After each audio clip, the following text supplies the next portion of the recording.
that we stream for you every morning. We're able to take the big stories and really dig into them for you. And boy, are people talking about what happened late yesterday on a flight from Salt Lake City out here in the West that was essentially going to go all the way to Europe. But the turbulence that they hit was so violent that, frankly, I think a lot of people looked at it and said, how could it be that bad? Take a look. Now, they're still running regular airport operations. This is video from our partners there in the Twin Cities. This Delta flight had to put down because of an emergency situation. And look at all the first responders there. It's tough to make out. Okay, so which are law enforcement, which are airport vehicles, which are ambulances, which are fire trucks. But boy, they had to get that thing down on the ground and down on the ground fast. Now, here's what we've learned so far. And by the way, we're going to be checking in with one of our top Fox reporters here in just a moment, coming in from that area. So here's what we know so far. The turbulence was so bad that they realized they had to keep all kinds of medical personnel on standby at the Twin Cities airport. 275 passengers and 13 crew members. It was one of those huge Airbus 330s. Pretty incredible to think they can get almost 300 people on those. And according to FlightAware, it was just maybe 90 minutes to, I think it was right around 90 minutes into its flight when it hit the extreme turbulence, and they had no choice, the pilots did, but to put it down. Airport had fire department personnel and paramedics on standby, and a lot of people had to go to the hospital as a result. So we are going to check in right now with our Fox reporter who's been there at the MSP airport, checking in on exactly what happened late yesterday and how things are looking now. Let's go there now.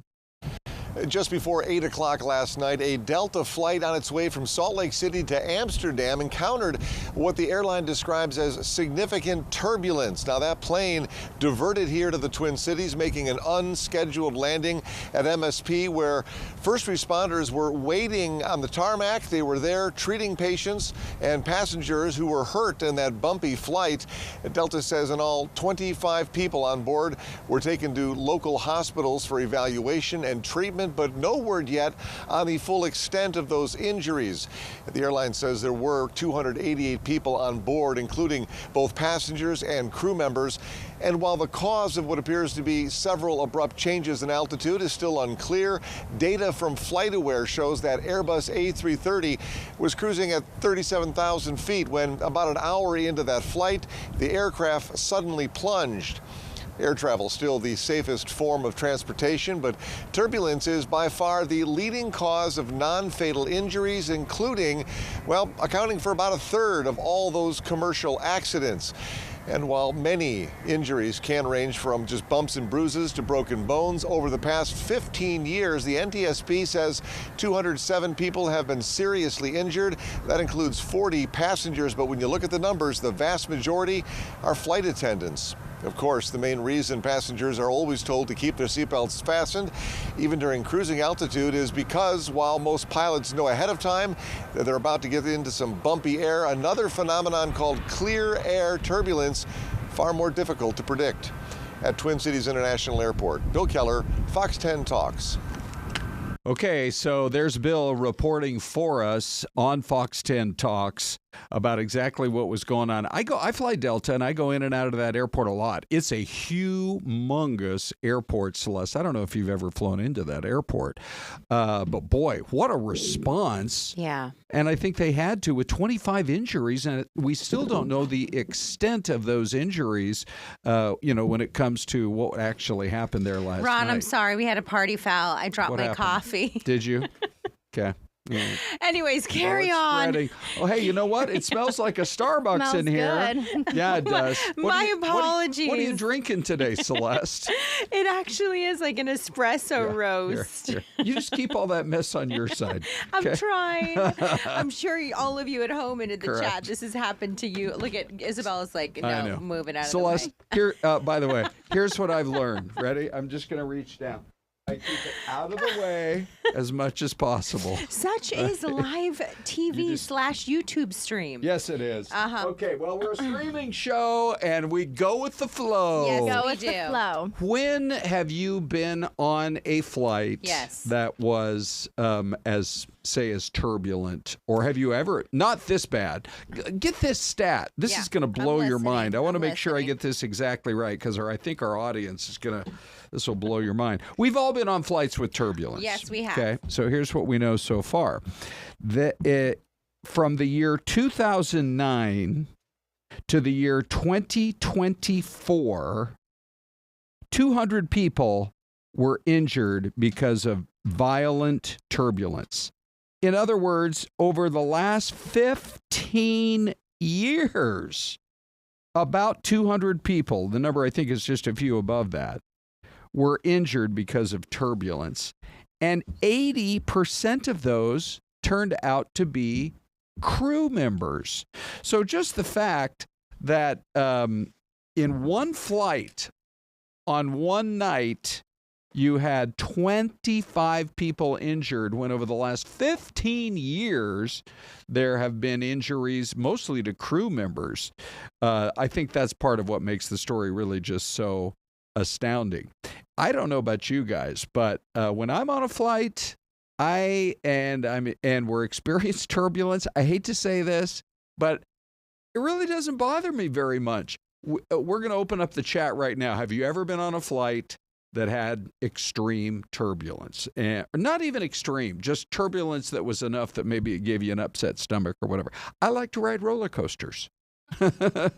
So Isabella joins us. Well, you ever been on a really turbulent flight? I have. Yeah. Fingers crossed I don't have turbulence on my flight I'm taking on Saturday. Oh, yeah, you're going up to Seattle. Yes, but there's been a couple flights where there's some pretty hardcore turbulence, and it was always when I was flying over an ocean. Oh, yeah. So, right. You know, I mean, I wasn't ever scared. I had faith, because you know what? There's a statistic out there that you're more likely to get in a car accident than a plane accident. Oh, I believe that for sure. So, yeah, and it is interesting. I was just reading an article a couple of days ago that when flights go over the ocean, at least to Europe, they have all kinds of emergency stopping points. All, Greenland, Iceland, a couple of small islands off the coast of Portugal, that if they had to put down in an emergency, that they are all set and ready to go. So anyway, we'll see what happens, but we really appreciate Bill filing that report for us. Now, one of the reasons we're bringing Isabella in this morning is to talk about, I hate to even bring up how bad, by the way, these pictures from the Park Service, it's strange, it's eerie. Look at that shot right there. I mean, it's beautiful in its own way, but the destruction that is going on up on top of the rim is really incredible. And I know that you had been looking into what they had to say today when it came to the newest info. Yeah, we've been covering the Dragon Bravo fire pretty just strictly every day in our newscasts. And every day the numbers seem to go up. I hate to say this. It's devastating. By like 8,000 to 10,000 acres every day. Yeah. And it's really sad seeing that the containment numbers have also gone down. But just as of this last hour, the newest numbers came out, and the Dragon Bravo fire is now historic. It is the 10th largest wildfire in the entire state of Arizona's history. So as of this morning, it has burned over 105,000 acres. So yeah, the 10th largest wildfire in history for our state.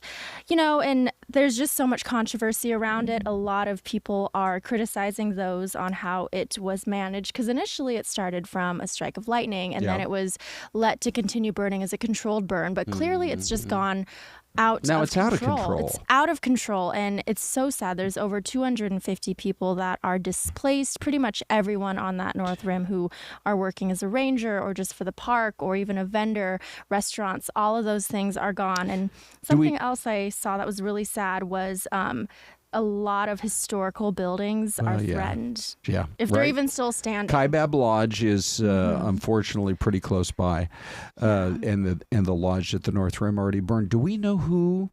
I mean, seriously, I think a lot of people want a name. do we know who made the decision to allow it to kind of basically proceed as a, quote, controlled burn? Because now it is out of control. Yeah, I cannot provide a name at this moment, but I just know between some people in government to a lot of residents to just everyone, there's a lot of outrage in the fact that it was allowed to burn this much. Right. You know, and I wonder whether that has to do with the fact that it's inside a national park. I mean, ultimately, who makes the call on something like that? Is it somebody within the Park Service system? Right. I mean, I know these are questions we're all going to have to get answered and dig into. I know the governor was even looking into it at one point. She said there needed to be an investigation. Yeah. So, you know, I guess we'll find out over the course of the last, it's only been, what, 12 days since it started? Well, 4th of July. Yes. Yeah. Right. Yeah. So here we are, and it's just so frustrating. By the way, the images, again, are just, they're eerie. They're kind of, I mean, they're beautiful in their own way, but when you realize the destruction that is going up on top of the rim there, I mean, it's heartbreaking. Well, initially they had hoped, right, that the Dragon Bravo fire would burn into the canyon and hopefully burn itself out. But that just didn't happen. Yeah. And now, 94,000 acres, I think, in CWeb, and then 105 according to Watch Duty. They're reporting that one. Yeah, that's the new number this morning. Yeah. And so, well, they do that mapping every night, and it just, now that's a time lapse, obviously, but this thing is just a monster. And like Isabella said, it's now top 10 in the history of our state, and we just don't see it anymore. We have so many great hotshot crews that are out there that travel the state of Arizona, and man, when something happens, they are on it fast. Just drive through Show Low or Payson or Prescott or Flagstaff, and you're going to see these trucks, those green trucks, and they're out there and they're ready to go. So again, there has got to be a major investigation as to how this fire got out of control, but we will we'll stay on top of it. Isabella? by the way, Ron, we're all cleaned up now. Oh, are you? Yeah, and Dave Rousseau said, Celeste can take you anywhere. Yeah. And I said, you sound like my husband. There you go. Dave knows you pretty well. Hey, let's do a mystery cam for everybody right now. That's a nice shot. Isabella, thank you. We're back in 2 minutes. Give us your guesses. Thanks, Bella.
And we welcome welcome you back to more now of Fox 10 Talks. Ron and Syleste. Isabella will rejoin in just a little while.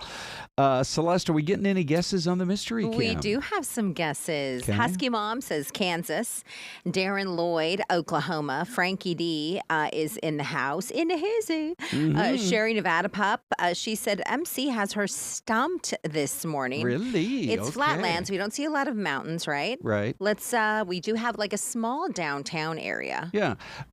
Okay, so a couple of towers there. Indiana says Dave Brousseau. Troy says Indiana as well. Okay. Yeah. And I mean, the flatness with Darren is like, it's flat wherever it is. You guys do not guess like a Tennessee or a Virginia a Colorado. I'm going to go Texas with Frankie D and Jen's Wall. And I think I'm going to go with Linda. And Patricia. Linda says Oklahoma. So you guys are pretty smart. Low philosophy, by the way, somewhere in Ohio. Ladies and gentlemen, here we go with the answer.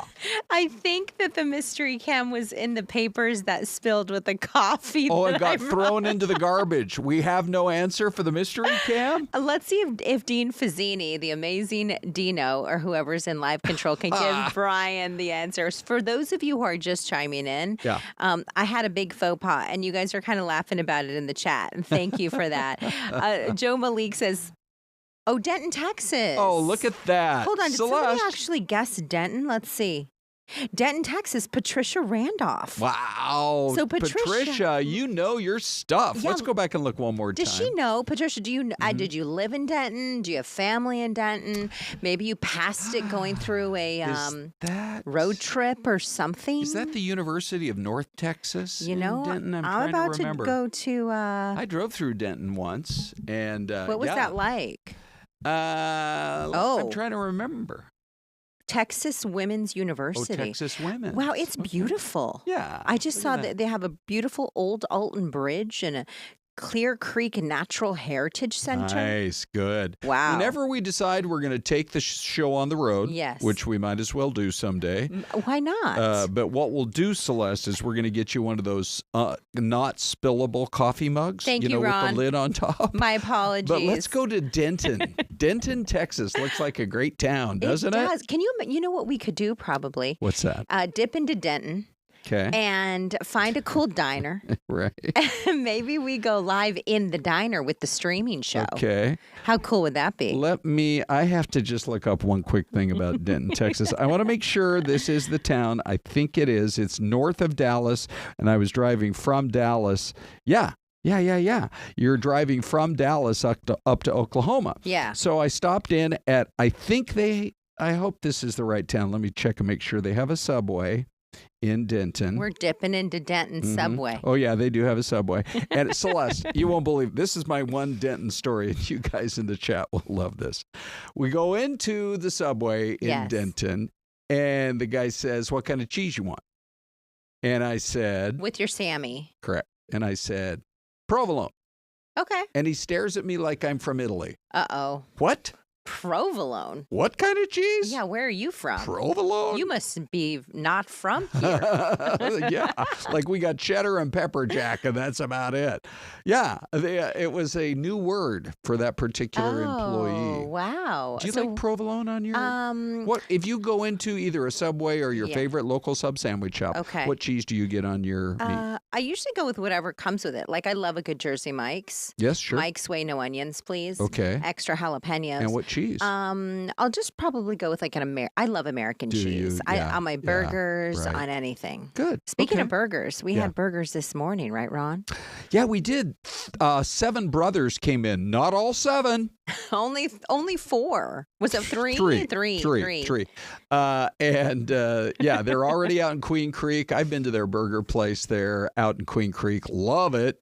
But boy, they're like superstars in the burger world. They are. They have 4 restaurants, 7 Brothers Burgers in Oahu, and they have several here. Is this their third? They have 3 of them. I think so. And they're about to open in Gilbert, or they just opened in Gilbert. And by the way, people are chiming in on the type of cheese. Good. We have Dave Brousseau says Swiss. Okay. I called you David like I was. And David.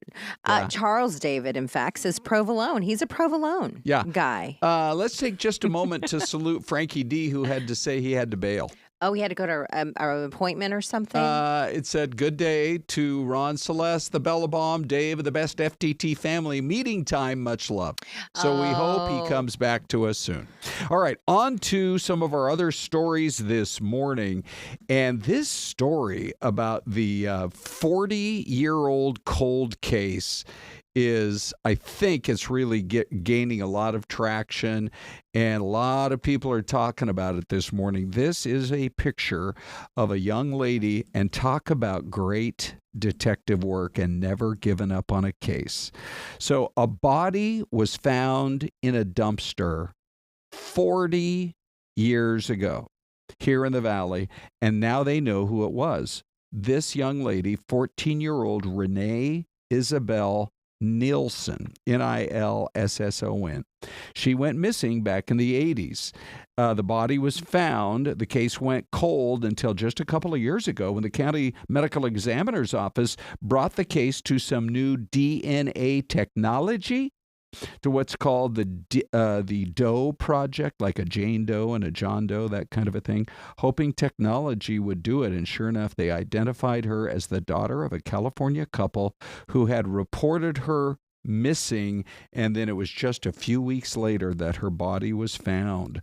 So it is a major case, Syleste. Yeah. And they're really hopeful now that they can confirm the identity and they've got the familial DNA that maybe, even though it's been 40 years, maybe they can crack the case. You know, I think it's pretty incredible that we have this type of technology. There's a lot of parts of technology maybe that we're not that crazy about. Yeah. That, you know, especially with kids and things like that, and phones and apps.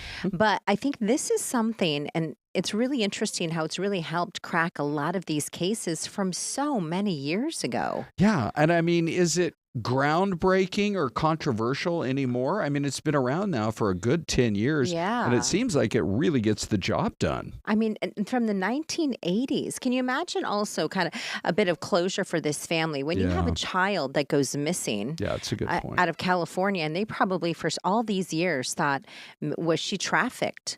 Was she, you know, taken to another country? Right. You know, whatever happened to her? Is she living in a different state? Of course, you'd always wonder about those kind of things.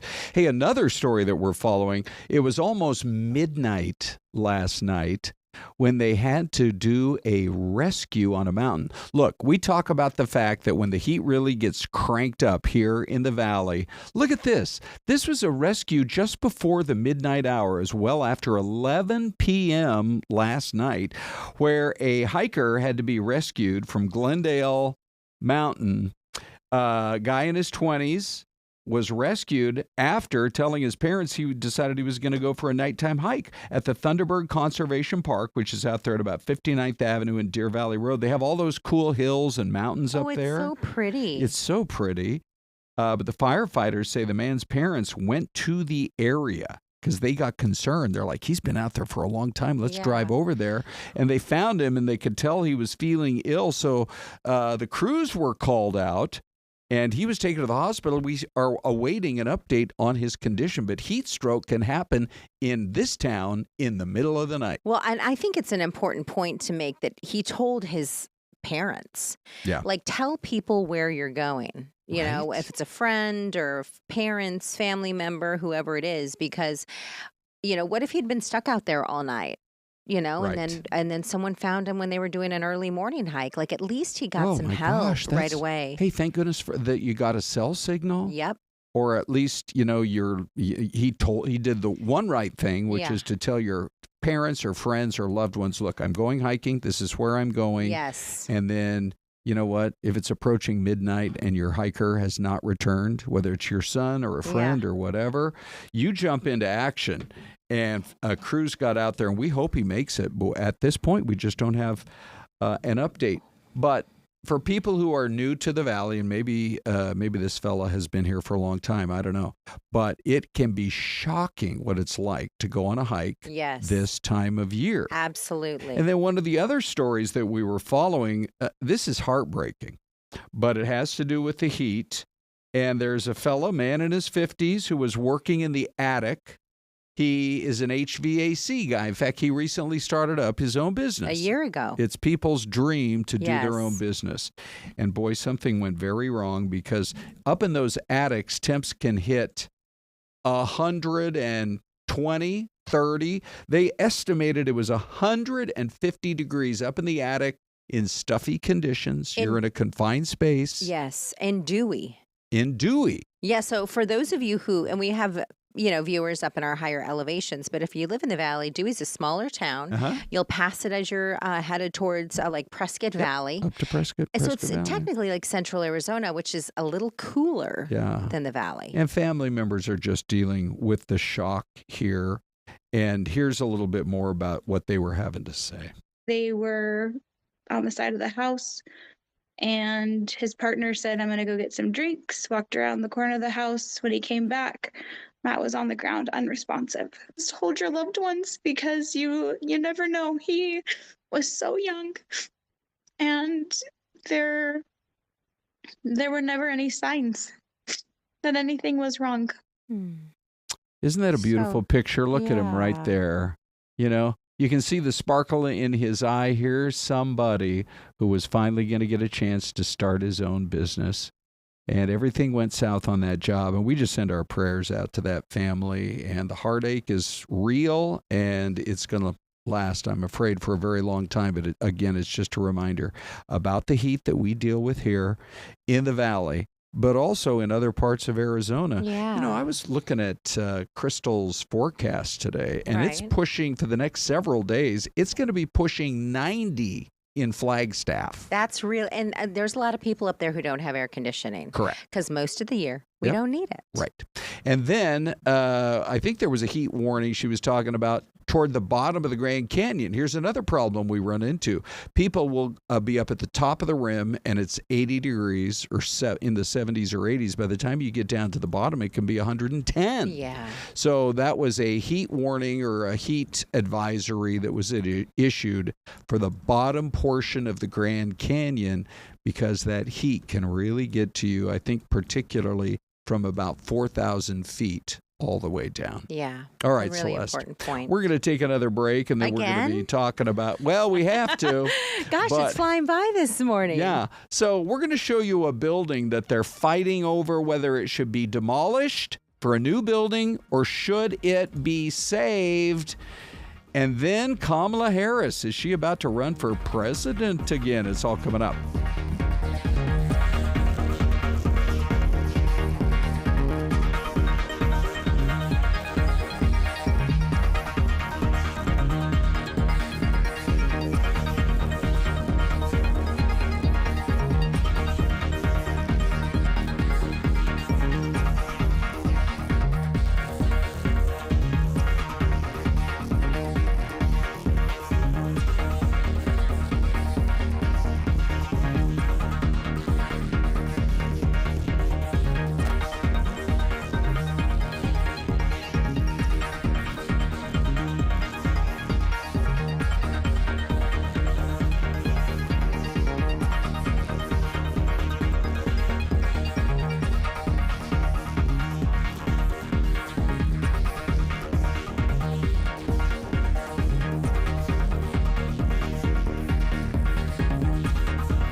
Well, I don't know about you, Celeste, but it's kind of cracking me up where they are placing these cameras now all over America. Yeah. Because we mostly have, good cameras in your major cities. We're seeing the skylines, everybody from Atlanta to Manhattan. Oh, my goodness. But whenever they finally let the kids out to play on the playground here, we'll get a live view. Oh, my goodness. This looks like it could be like a little preschool or something. This looks like a really great spot. And look at how they've actually set up a whole gazebo or a veranda out there on the river with a nice dock.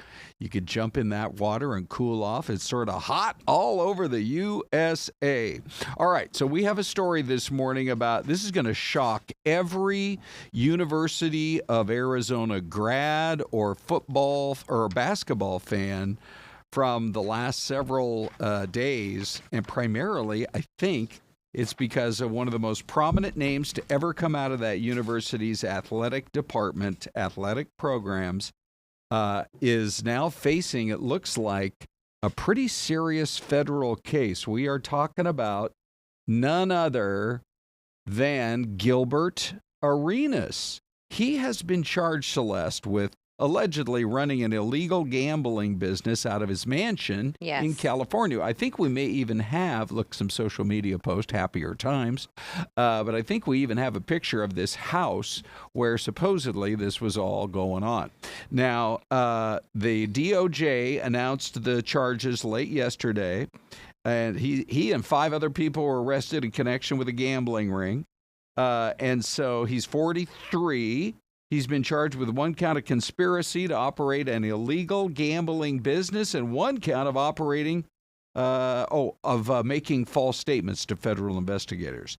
So prosecutors are saying he pled not guilty to the charges. There's the house. Look at this mansion. Wow. Man, living on that NBA retirement money, life is good.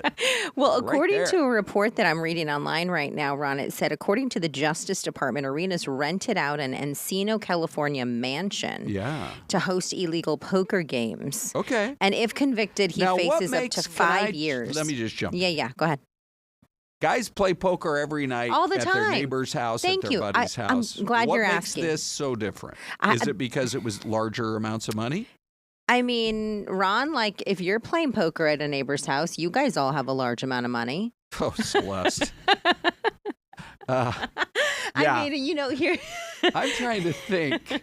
I am so with you on this. Yeah. So what is it that makes this one different? Yeah. That's going to be a big question. Well, we'd had a report that there might have been some young ladies hired to come and be part of these events. Mm-hmm. And so we're going to just kind of look into that part of it. I don't see that on this story that we have right here, but they are taking it seriously.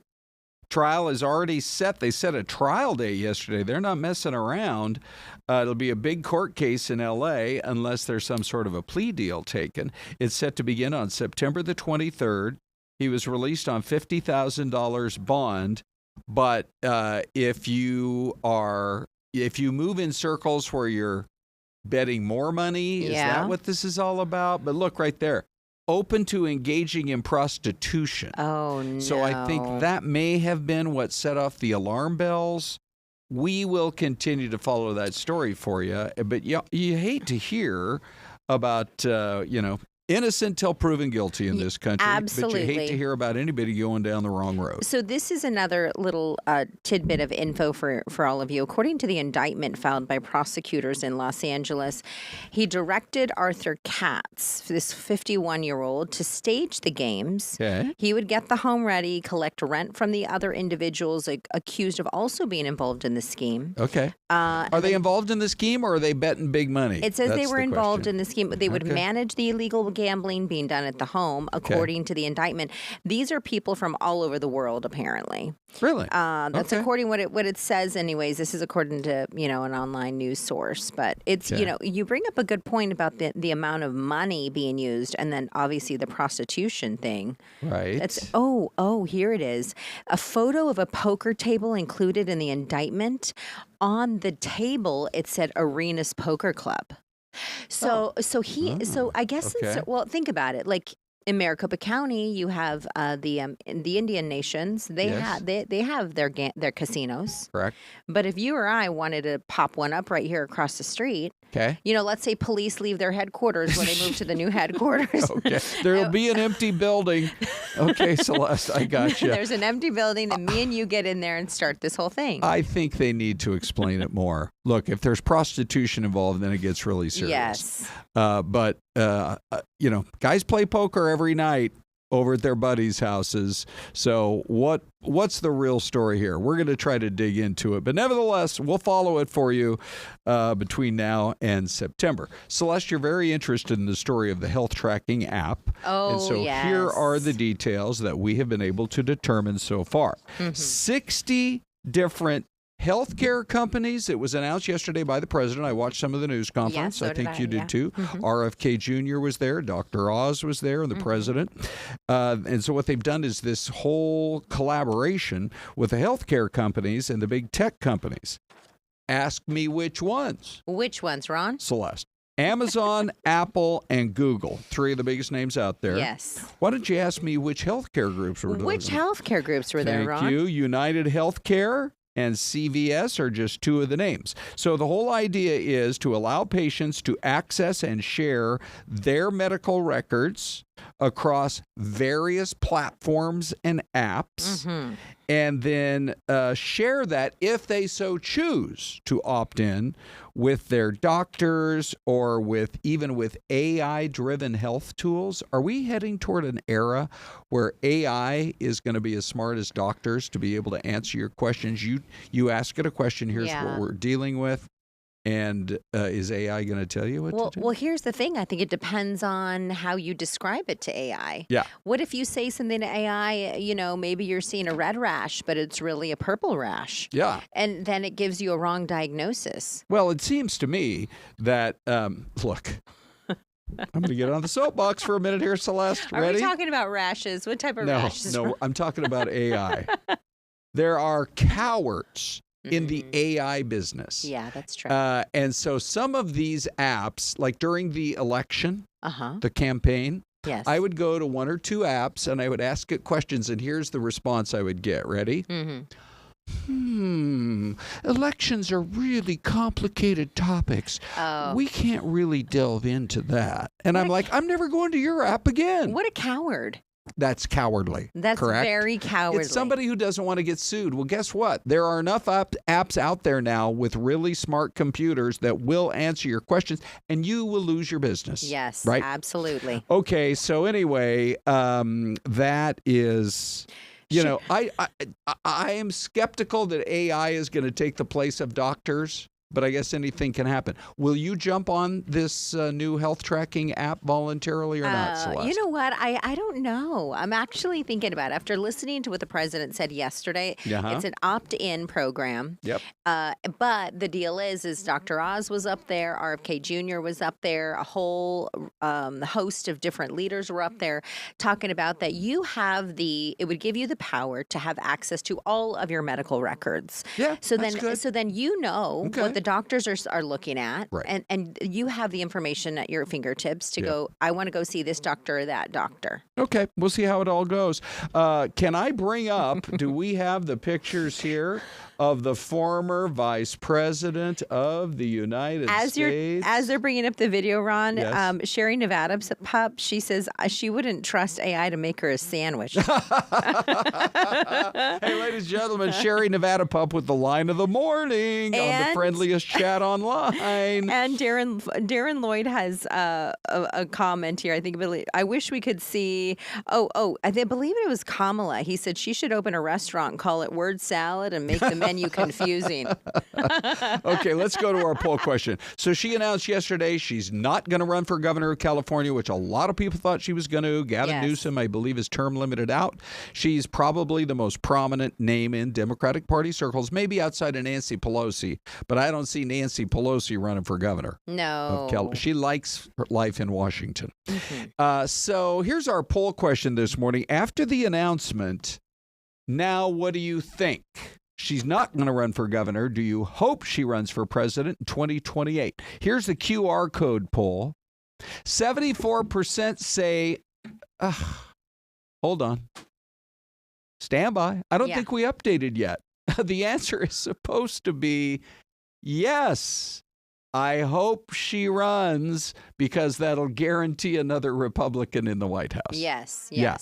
So they're supposed to be swapped, right? Yeah. Yes. Yes for no. Yes and yes. Yes so and yes. your options are yes, she would have been so much better than Trump, or yes, that'll guarantee another Republican in the White House. 74% of you say yes, that'll guarantee another Republican in the White House. 10% say sure, but there are going to be some other Democrats Do you want to go to the YouTube poll? I don't know if we want to or not here.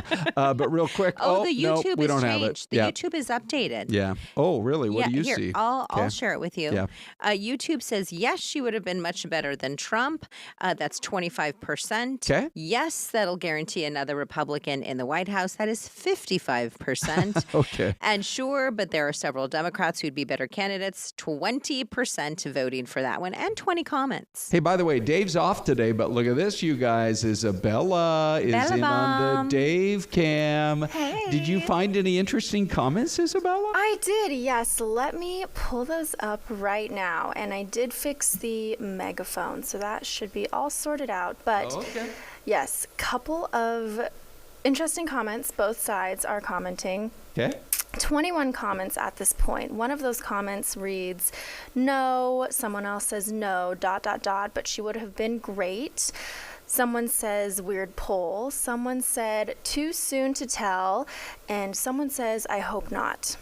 Kind of all Well, there you across go. the board. Okay. So you can just keep voting. We're updating all those poll numbers for you. And Syleste, if you can believe this, we are already ready for another break.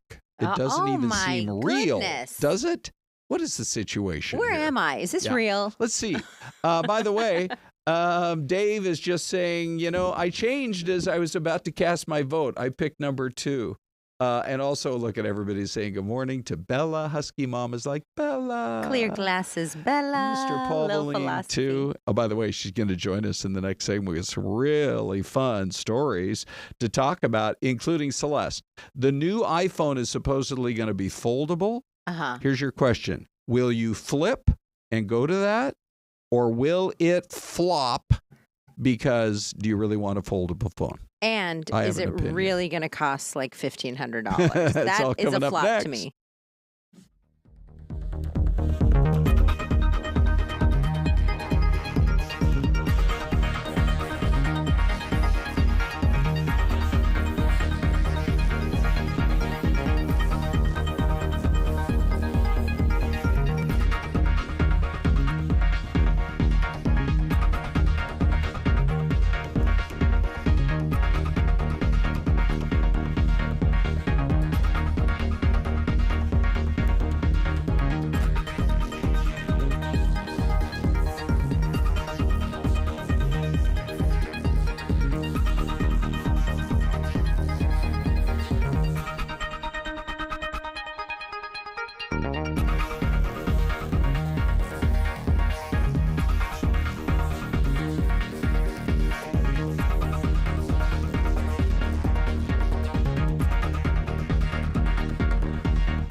Welcome back, everybody. Hello, hello, hello. Welcome back. Hey, coming up in just a moment, we're going to check in with the Fox 10 Talks lycopene expert.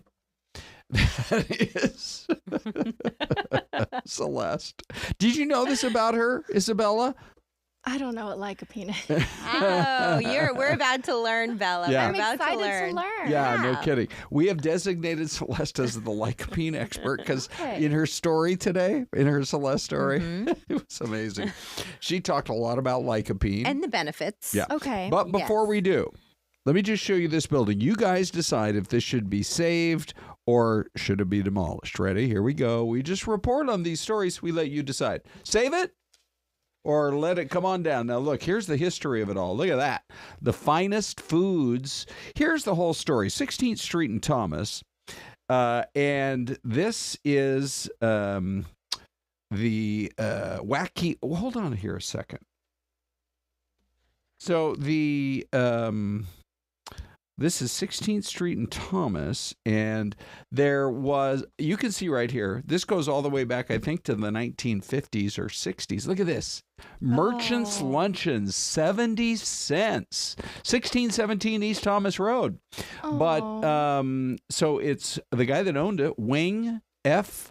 Ong, and he was the first Chinese-American citizen to be elected to a local city council office. Look at our history here. Special.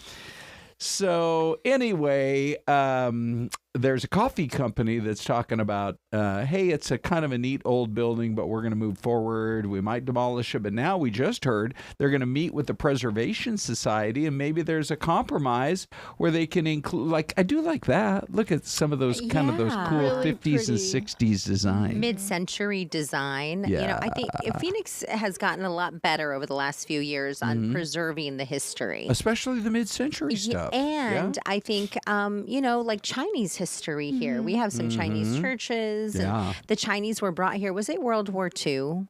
Was it there were a lot of Chinese families who came to the valley. Yeah. A lot of them had those beautiful, when I grew up here in the valley, they had those huge flower farms along Baseline Avenue near 24th Street, 20th Street, 40th Street.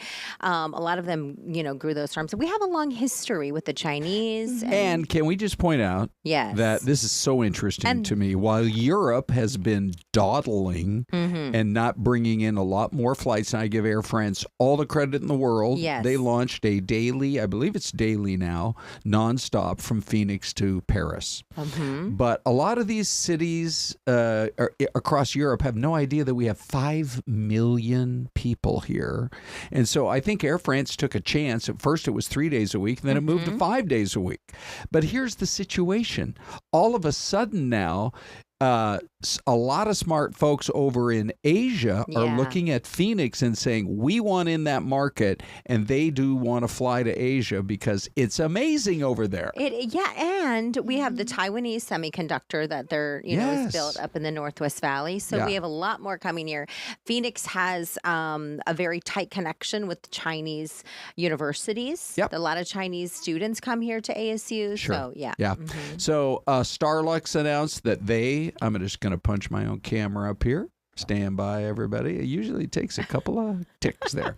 But Starlux announced that they were going to have nonstops from Sky Harbor to Taipei, Taiwan. That's great. And then China Airlines said, you know what?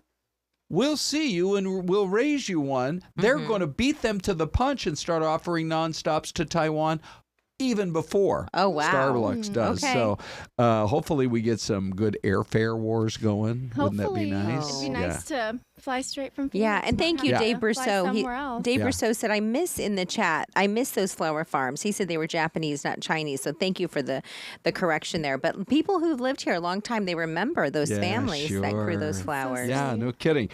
We used to have, it was the Chinese Cultural Center at 44th Street, just off the 202 freeway. I loved it over there. Yeah, me too. They had a great restaurant and the market. You could get your sushi rice and everything else there. Yep. All right, so let's get on to, especially we have Isabella joining us, and the crowd goes wild here. Hey, Bella. Okay, we now have the picture, believe it or not, of what a $100 pancake looks like. Ready? Stand by. Here we go. That is a $100 pancake. Oh, $100? Yesterday So we talked about it, excessive. Celeste. You weren't here, but IHOP, of all people, is rolling out a $100 pancake, the Luxe Dubai chocolate pancake with handmade Madagascar vanilla whipped cream, a whole Dubai chocolate bar, edible gold flakes, and it's going to cost $100. I think it's more of a talker than people actually go to IHOP and eat it. Yeah. But who knows? You know, Dubai chocolate bar, you can get one, I don't know, maybe like $20. Yeah. So go buy it and make your own pancakes. Right. All right, you guys.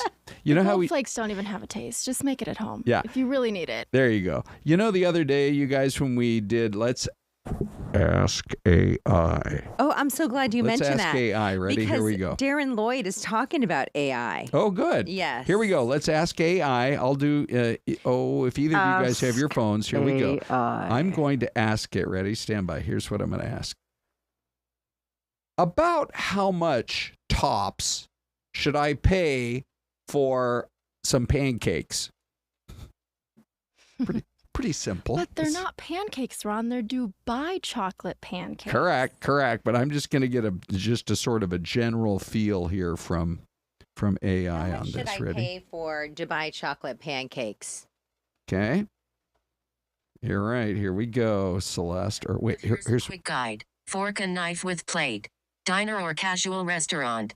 Basic stack. 3 pancakes. $6 to $10. With Thank sides, you. Bacon, eggs, etc. $10 to $15. Specialty pancakes. Oh, here we fruit, go. whipped cream, etc. $9 to $14. I knew it. IHOP, I love you, but good luck. This is not going to fly. So this is actually also on Gemini. Okay. It's a Dubai chocolate pancakes. IHOP, 2 versions of their pancakes. The original, those are priced at $13. Okay. They also have that limited edition Luxe, as you were just mentioning, Right. $100. Right. That's crazy. Pancakes. It says, however, IHOP is offering those Luxe pancakes for free to the first 25 customers at select locations. So only 25 people will get to purchase. For free? Wait, did you say for free? No, pancakes. Well, yeah, for the first 25 customers at select location. That's Well, what they it have says. to tell us which day that is. Now I'm on board. Now they don't say. Yeah. It just says they have a limited edition Luxe, and it says IHOP is offering these Luxe pancakes for free to the first 25 customers at select locations. Okay, so we'll need to find out what day that is. We Yeah. can dig into I it. did We're going to find look- out. Where do you go for the best pancake if you're running out, somewhere around town, Isabella? I like the pancakes at IHOP and Cracker Barrel. Oh, Cracker Barrel. I got to think about going there for breakfast. There is a restaurant up in Payson. The lady who runs it, her name is Darla. She's the nicest lady, and it's been in her family's operation for years and years. But if I'm up in Payson on the weekend, you know what people do? They fly into the airport. It's at the airport. You can watch them fly in and land, and then like 5 minutes later, they're walking into the restaurant. They're saying, "I'll take a big plate full of pancakes." I used to get the Pilot Burger at that airport. Did you? Yeah, it's been a Really? number of years, but it's so great that it's so popular. And the pancakes are good now, I guess. What do you you have any opinion when it comes to this watermelon diet situation? Celeste, Celeste's story of the day. She is the designated lycopene expert, I think I could say, here on Fox 10 Talks. Yes. And let's see, Celeste. So the story, I guess, goes like this. Stand by. We do have some watermelon that we can show everybody. Delicious. So it's been a trend. And, Isabella was telling me, Celeste, it's been out there for years, but it's apparently now on TikTok. It's trending once again. Some people say it's a great way to lose weight, but other health experts are saying, no, you need more nutrition than just watermelon for a few days. Yeah, that's true. So according to the Mayo Clinic, I dug into the details here with this story because it's obviously, it's going to be like 116 next Wednesday. It's going to be over 110 here in Arizona for the next several days in the valley. Yeah. So watermelon, it has a lot of different things in it. Obviously, 91% of it, mostly water. Okay. Carbohydrates, so 7.6%. So you do get a little carb in there. Thank you. Vitamins A and C, potassium, and lycopene. Okay. So, Bella, I'm glad you're here, my sister. It also contains some fiber. It's low in fat and protein. Lycopene, to explain what it is, it's a powerful antioxidant linked to heart health and cancer prevention. Foods high in lycopene are tomatoes, guava, as well as papaya. Well, of all those foods, I'd still rather have watermelon. I can't say that. Sign me up for papaya. I know. Okay, Yeah. so and best dish for watermelon. Give me your thoughts. Just fresh watermelon, Or? what about? I've made a watermelon salsa before, Ooh, that would like be good. like a pico. Yeah. It's like a pico de Yum. gallo. So good. Watermelon, jalapeno, lime juice, a little onion, and some cilantro. Ooh, that's so starting to sound good. better by the Yeah. minute. Wow. Oh, look at this, you guys. We're just one minute left till Ty and Anita. Let me ask you. iPhone is apparently coming out next year with a foldable phone with a price of $19.99. That's $1,999. Oh, I thought you were going to say $20. No, $2,000. Will it be a hit or no? What do you No. think? Is first No. Isabella? You think no? If you want a flip phone, you can get an Android. So if you want that, They go have with the flip- Android. They have Yeah. flip phone Androids already. Okay, yeah. flip So like why would that. you change, right? Right. Okay, Celeste, what do you think? I'm with Bella on this. Yeah. I mean, if you and why are they trying to be something they're not? I know that's Yeah. an Android thing. Just be you. And I actually Be you and eat watermelon. yeah. Here's my take on it. I think that if you want a larger screen, instead of paying $2,000, why don't you just go get an iPad? For what do those run? $400? Something like that? Cheaper than the phone. If you want Yeah. something larger than your phone, get an iPad for $400. Exactly. I predict it's going to flop. I predict that as well. Celeste, you want to make 3 for 3? We're ganging up on the Apple Team people. flop. Team flop. Team flop. Okay, so we invite you to stick around because that's been today's visit with Bella. We love having her hop Love you, into the Bella. show. Love you guys. And you guys have been great this morning over the course of the last hour or Yeah. so. But oh my we gosh, got it Ty flew and Anita by. I next. can't believe we're I already know. on the. Wow. Wow. Yeah. What are we supposed to do now, Ron? I believe we go to a break. And then we have lunch. Watermelon. Yeah, watermelon. Let's go find watermelon. Have a great day, everyone.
Hello, sorry we're late.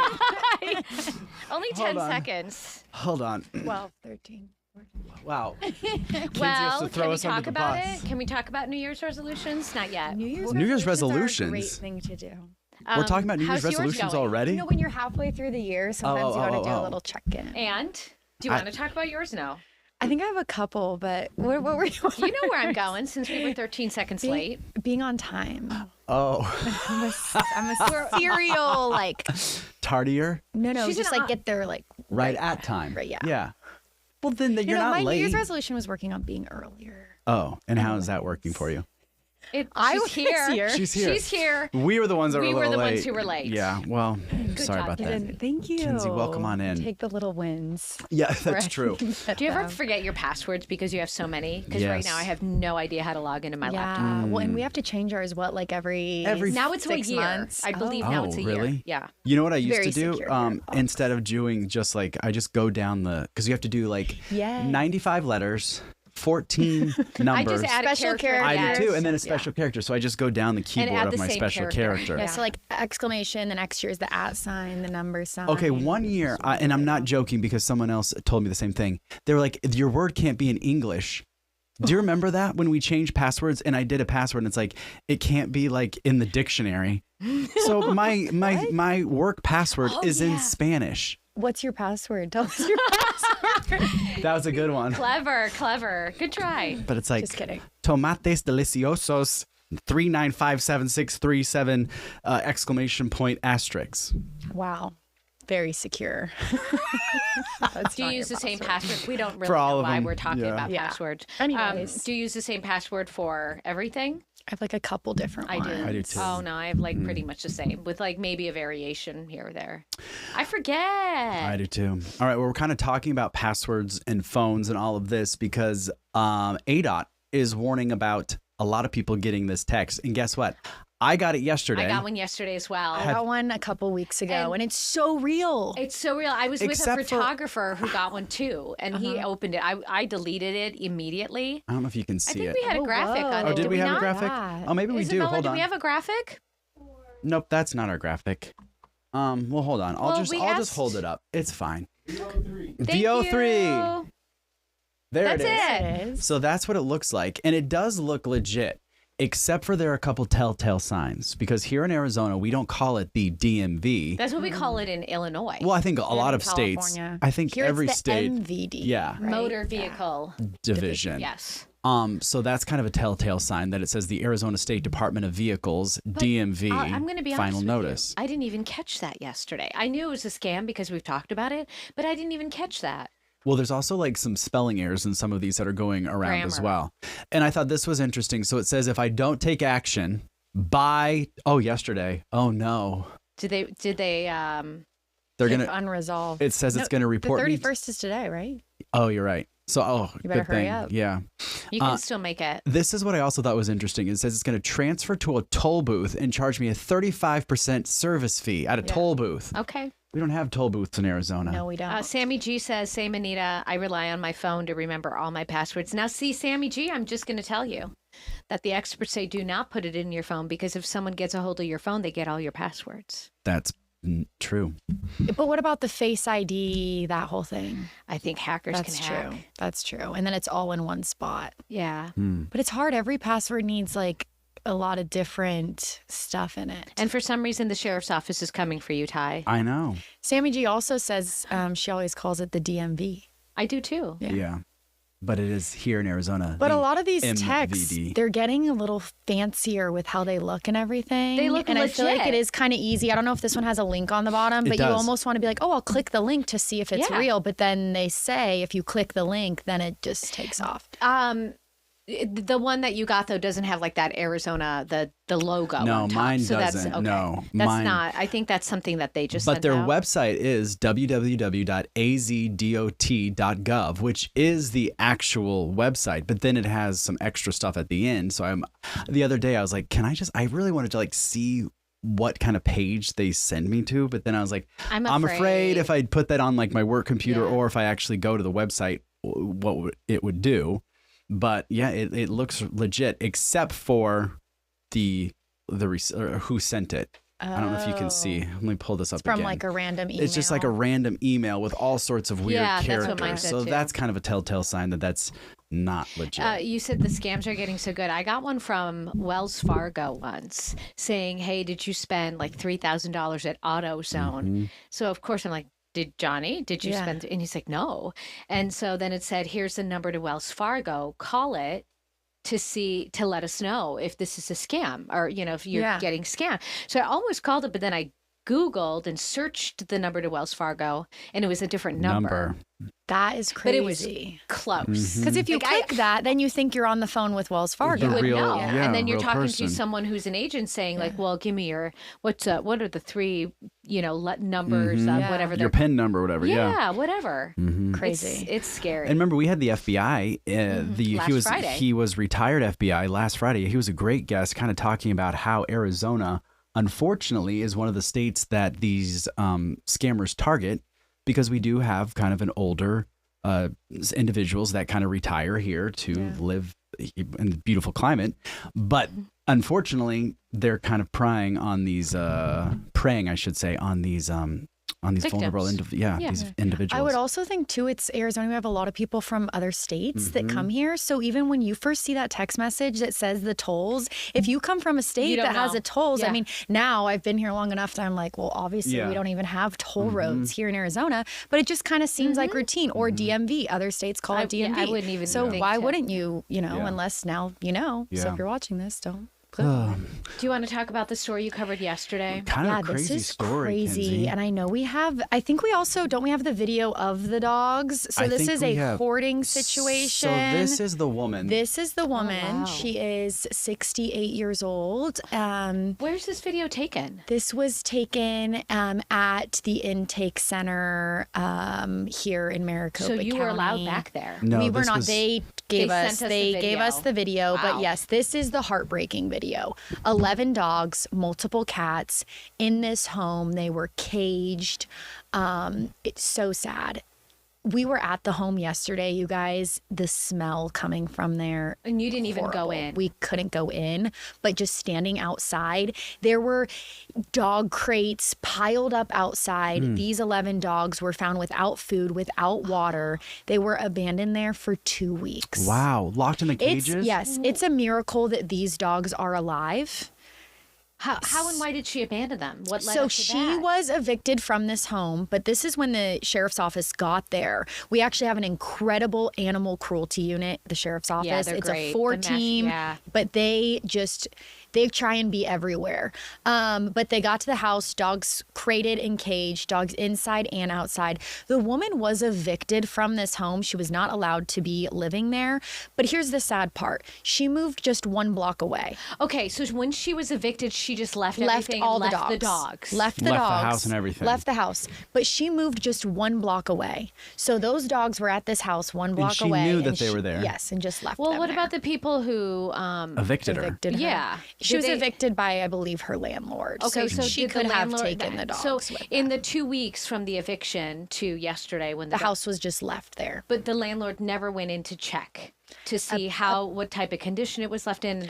I think they knew the house was from the outside. It was left in very poor condition. But yes, these dogs were there for 2 weeks. It's a miracle they're alive. One of these dogs was pregnant. And once they took all the 11 dogs to MASH, the mom gave birth. because she knew it was safe. Yeah, 'cause that's what they're saying, because she knew she was comfortable and safe and going to be taken care of. She had a very small litter. Only 2 puppies survived, but the 2 puppies are okay. I don't know if we have the pictures. I was able to get photos of these newborn puppies being bottle fed around the that's clock, by this unit, because the mom, she wasn't even being fed herself. Yeah. So how is she supposed to feed these dogs? What do we know about the woman? Anything? So once they were able to arrest her, it was kind of an aggressive arrest. Even though she is an elderly woman, she was a feisty one, they said. 68-year-old Julie Dimmick is the name. Yep, Julie Dimmick. She was a little feisty, and they were able to connect her to a previous case. She had attacked a nurse at an emergency room. So she had punched a nurse back in May. So she's a feisty one, and she is being charged with 22 counts of animal cruelty. Yeah. So horrible. Yeah. We've had a lot of those cases. Yeah, someone in the chat was just saying that it seems like we have been hearing more about these cases.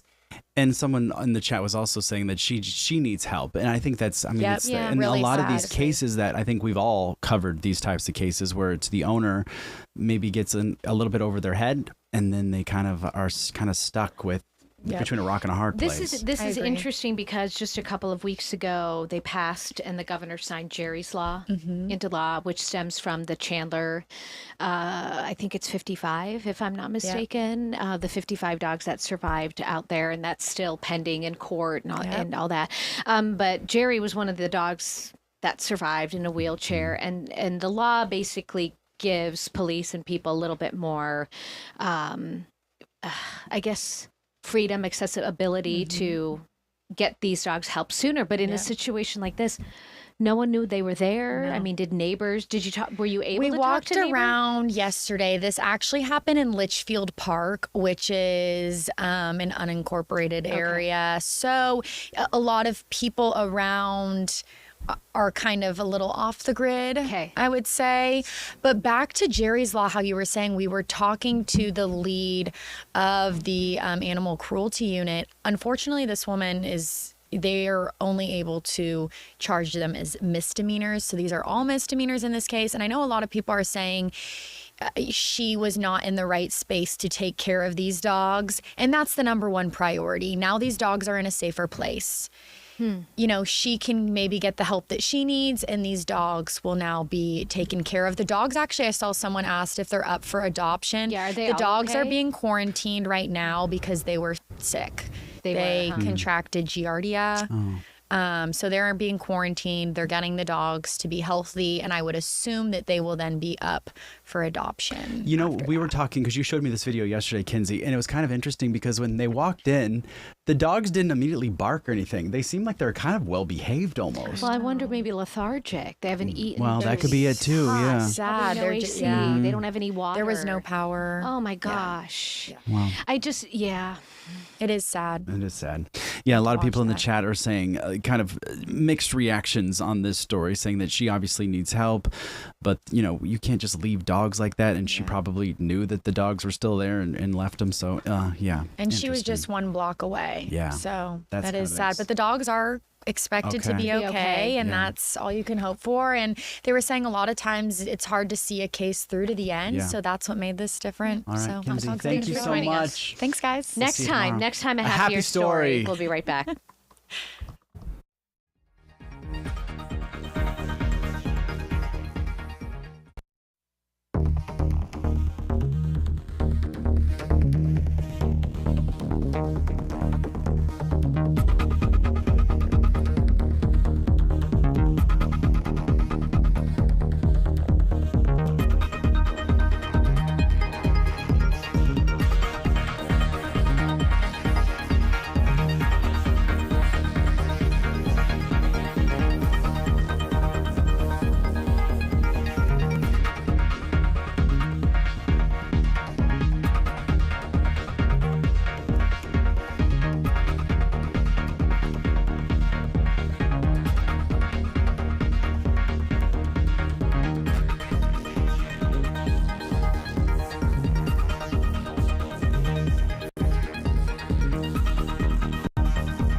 All right, welcome back. We're just rolling things along here at Fox 10 Talks at 11. Why are you making me laugh?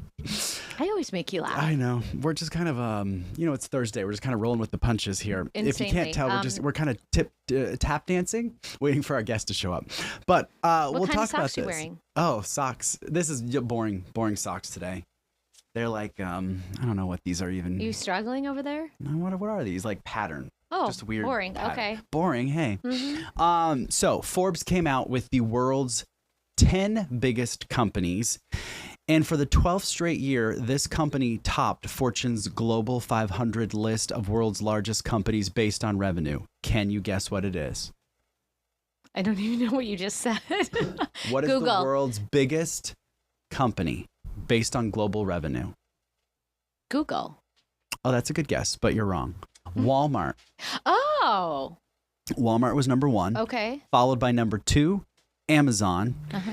And then number 3 was a not an American company called State Grid. Mm-hmm. But I thought this was kind of interesting. So they just released this whole thing. Apple, by the way, was number 8. That would have been my other first guess. But And Google's not on there. Oh, wow. No. Okay. CVS Health, Berkshire Hathaway. How do they pick? I guess this is just the based on revenue every single year. So 100, let's see, U.S. holds a slim lead in the number of companies on the list with 138 compared to China's 130.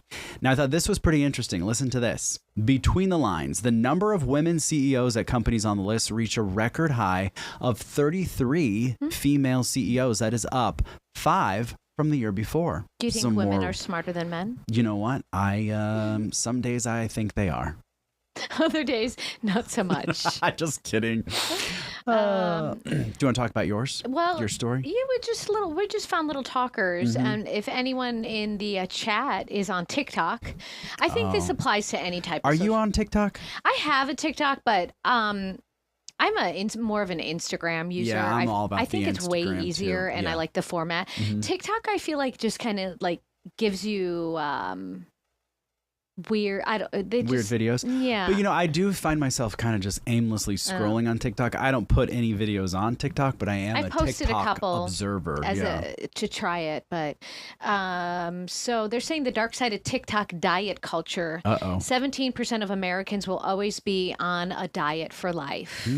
So we're talking about women under 40. They diet nearly twice as much as men their age. So that reveals a very clear gender gap. 87% of Gen Z and millennials turn to TikTok for nutrition advice, with many following diet trends weekly, fueling a new wave of unsafe diet fads. And misinformation on TikTok drives diet cultures just as the summer beach body pressures ramping up. So what I think is interesting, we were talking about, Syleste had a story of the day talking about the watermelon diet.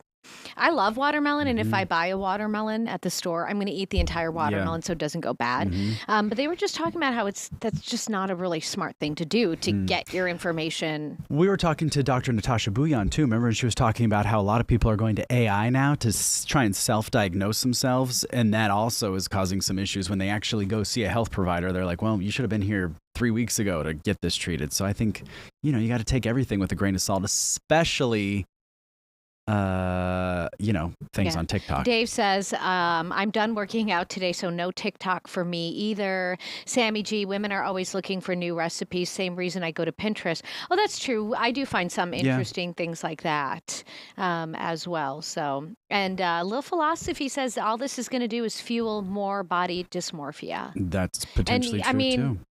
Was it Mark Zuckerberg testified saying he knows? Correct me if I'm wrong.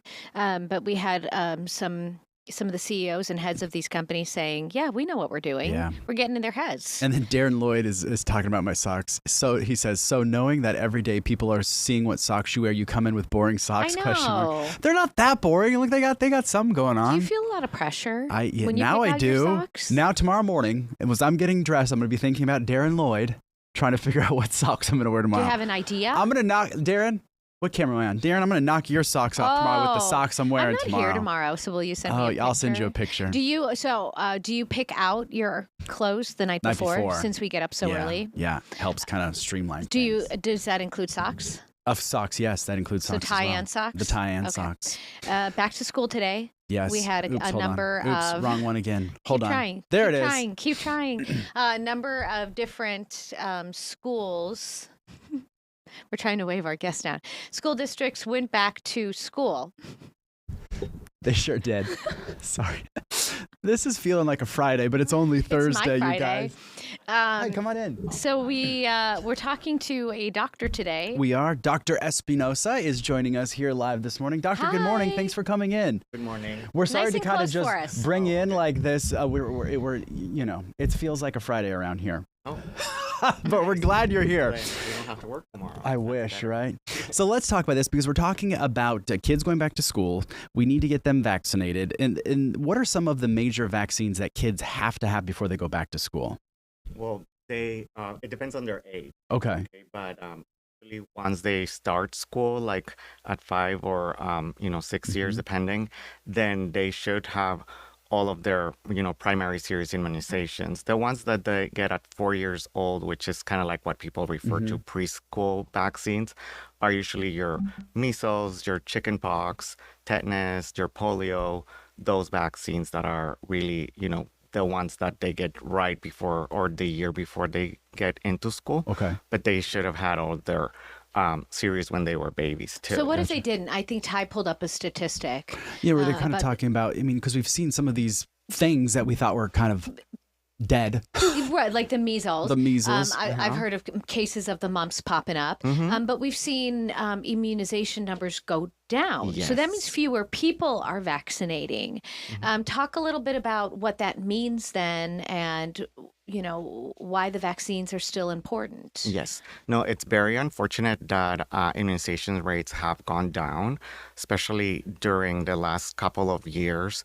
We've seen, less than 50% of our children that are eligible to get immunizations are getting immunizations. So we're like at 48, 49%, which is really bad because we need the more kids and the more persons in general that get immunized, because adults also need some immunizations, then that creates that community immunity that we call it. The herd So immunity. what percentage of the population needs to be? It depends on the disease, but it's usually around 80 or 90%. Let's say measles, because that's a big one we've been talking about. For measles, we have to be around 90% of immunizations to create that, or immunize people or people that have the immunity. Not necessarily that you had the immunization, but some of the older generations, they've had actual measles, and that just gives you that immunity. So it's another thing to take into account. But that's really the big advantage. Yeah, you were kind of saying in the past couple of years that these numbers have kind of started to drop. Is there any specific reason why, in your opinion, that we're maybe seeing more individuals not immunizing their kids or themselves even? Well, it's just there's during the last couple of years as a pediatrician and practicing pediatrician, I've seen personally a lot of hesitation, a lot more than in the last, let's say, 10 years that I've been practicing. The last 2 or 3 years have been, exponentially increasing with parents being hesitant and having questions, which is one of the things that I really want to make sure that we understand. It's totally okay. Definitely come and ask questions to your provider. But there's so much, information in the media and in the social media and in just websites or everything that parents sometimes, especially new parents, they get really scared with all the things that they're seeing, which are necessarily not really backed up by, anything scientific. Well, Ty brought up AI, I think, as you were walking into the room. We've chatted with other doctors where people are turning to AI or self-diagnosing and maybe doing the research on your own. It's good. You want to do your research, but talking to a doctor about the pros and cons of certain vaccines is potentially the best choice. I mean, I would recommend that, or any of your healthcare, providers that take care of you, that, have learned the science, have done also the research and try to definitely guide the decision. One of the approaches that I personally take is I always ask our parents, tell me what are your questions or what's your hesitation. What's a concern? And sometimes, that way we know what is the horrible thing that they read. And like I always say, I'm not saying that immunizations are 100% safe because nothing is 100%,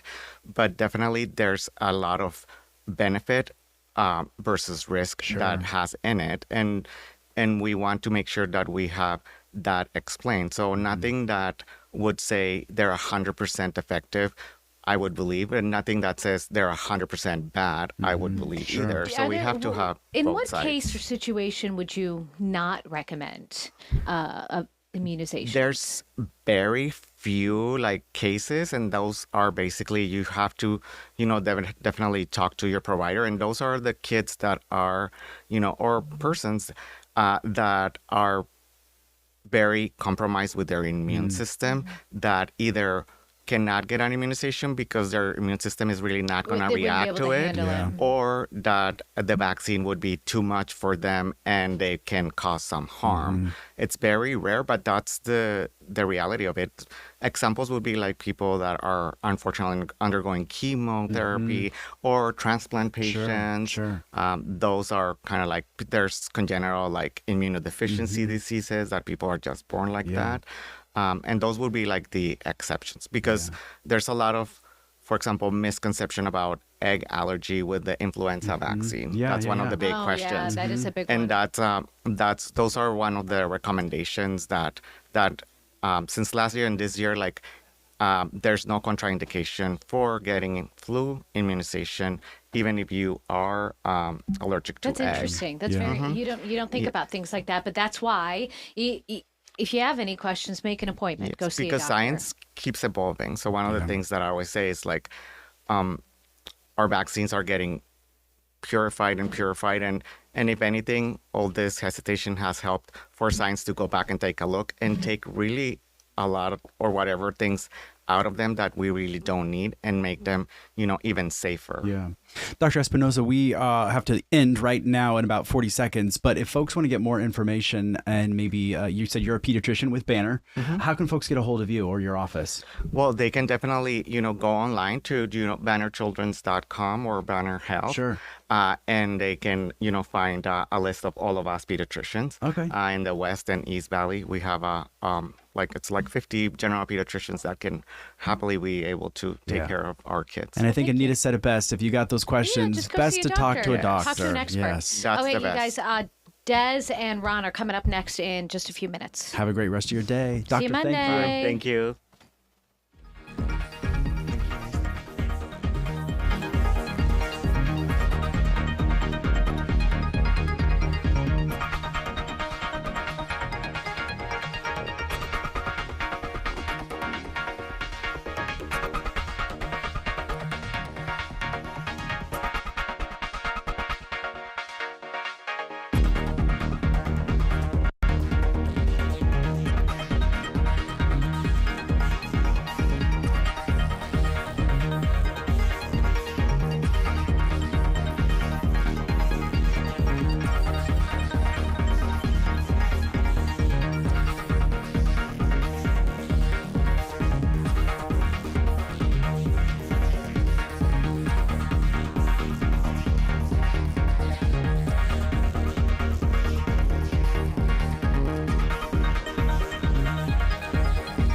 Turn the volume up a bit. Cool. I'll hear you. You hear him? Do we need him to give us a mic? Talk? Can you talk? Yeah, mic check. 1, 2, 3, 9.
And you're looking live at Camelback Mountain on a day you don't want to be hiking Camelback Mountain, that's for sure. We are going to be warm today. And unfortunately, the forecast shows day by day temps climbing by about another point, maybe 2, and then we're going to cap out at 116. In the mid part of next week. I am Ron Hoon, and Desiree Fluellen joins. It's 11:30. Hi, Des. How's your day going? It is going by fast. Okay, good. Good. Yeah, but that's good. How's your day? It's going great. The funny thing is we do our show on television, and then we get going and get ready for our streaming show of 2 hours. And, I mean, you're just going 100 miles an hour, as we all do in this business. That's a great way to explain it. Absolutely. Have you ever been on a flight? By the way, we're about a minute away from joining our friends at Fox Weather. Yes. Because there was a situation on a big flight yesterday. Delta flies a daily nonstop from out here in the West in Salt Lake City straight into Amsterdam, and something happened on board that plane as they were hit by mid-air turbulence. One of the most violent incidents we have ever seen, seriously now, in the history of aviation, with 25 people injured. Des, have you ever experienced turbulence on an aircraft where you said to yourself, this is really bad? Oh, yeah. Okay. Yeah, absolutely. Like I was when? living in Boston when I was working for a different network there. At the time, David was playing with the Titans in Nashville, and I was flying Boston to Nashville to go visit. Yeah. Oh, we had a turbulent flight. We dropped what felt like probably nothing in comparison to what these folks went through. Sure, but we dropped, and that was it. I told David, I said, I'm not coming to visit for a while. I need to take a break. Oh, yeah. He's like, yeah, it definitely gave me a little bit of anxiety to fly. It was that bad? It was that bad, Was yeah. it was so bad, I went and got a puppy, and we registered so she could be an emotional support animal. And I did feel a little bit better after I took a break flying with the dog for a bit. Wow. And then it kind of came back, and I stopped. I said, you have to come visit me. I can't do it. Wow. What a story. How about you? You travel a lot. You know, I said in the earlier hour, I don't really mind it. I've never had, the violent kind where you're going to hit your head on the ceiling. It wasn't that bad. Mm-hmm. But I like to ride roller coasters, so I don't mind, when it happens. Me too, but I don't want to drop out of the sky. Well, I think that's the fear that folks have when it comes to turbulence, right? But I guess also people say that can't really happen, all the officials, but... Well, here's the video from the airport in Minneapolis, St. Paul. Love that airport. I mean, it's a great airport, but would you look at the show of force? This is last night. The aircraft had taken off from Salt Lake City. They were in the process of trying to get overseas to Europe, but boy, before they could ever get over the Atlantic Ocean, they ran into this turbulence. So we thought what we would do is check in with our great friends at Fox Weather. Steve Bender's going to join us right now. And Steve, we love getting a chance to visit with you. What a wild situation. Here's what we want to visit with you about. Number one is just what is it that causes really bad turbulence? And have you been able to dig in and figure out what exactly happened last night? Mm-hmm. Yeah, we're looking at the different turbulence. Hey, Ron, Des, great to see you with you again. And Des, man, what a story. That's terrifying. That's got to be one of the worst feelings, right? When that plane starts dropping and you feel completely vulnerable. There's like nothing you could do, and you just got to hope that everything corrects. Let's dive into this scenario. Looking at that flight, right? As you had said, Salt Lake City all the way out towards Amsterdam. What caused the problem? We know it's turbulence. What caused the turbulence? There's so many different types of turbulence. So let's lock in and talk about those different versions and what happened on this flight. We do know we're in the monsoon season. Typically, when we think about the monsoon season, it's the desert Southwest, it's the Four Corners region, but this has been driving to the north. So what I'm going to do is... What's happened? Oh, hold on. We lost you for half a sec. Okay, we got the map. But take it away, Steve. I think we've got you ready to go here one more time. All right. Steve, can you hear me? Yes, I can. Okay, yeah. Take it away. Yeah, we're impressed with this map. So what were you explaining?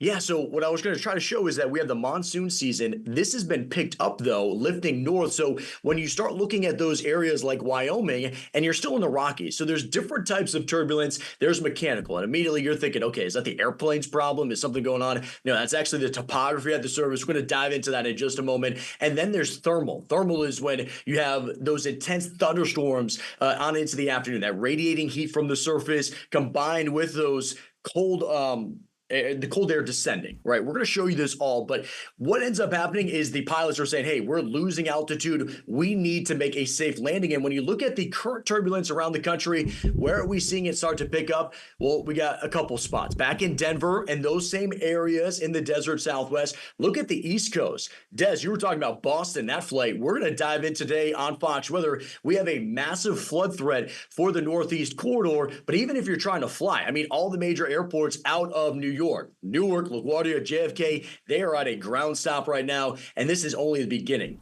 So we get those turbulence reports in real time. The pilots send those in. Notice where the plane icons, they are in that yellow. So moderate turbulence being felt right now. Last night's scenario was severe turbulence because of how shaky that was. So here's where we are right now. This is current time frame for those spots in the Northeast. You can see those strong thunderstorms.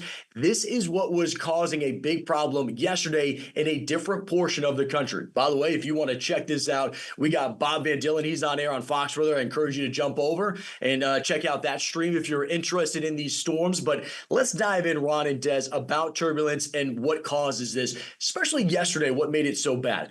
I think this had a big component to it. So here's the top two, mechanical and thermal. Then we'll have frontal, wind shear, and clear air. Mechanical. All right. So we talk about orographic lift. You start looking at the mountainous terrain. It actually ramps up the winds and it actually can create some thunderstorms. So planes fly over that. You can see how bumpy that is. Southern Wyoming is mountainous. You think about the Rockies, of course, that is going to be a component. But then we talk about the monsoon season and how quickly these thunderstorms can flare up. And I think it's important to talk about monsoon because these are more isolated. It's called a diurnal pattern where you truly need that warm air. So I'm going to bring this.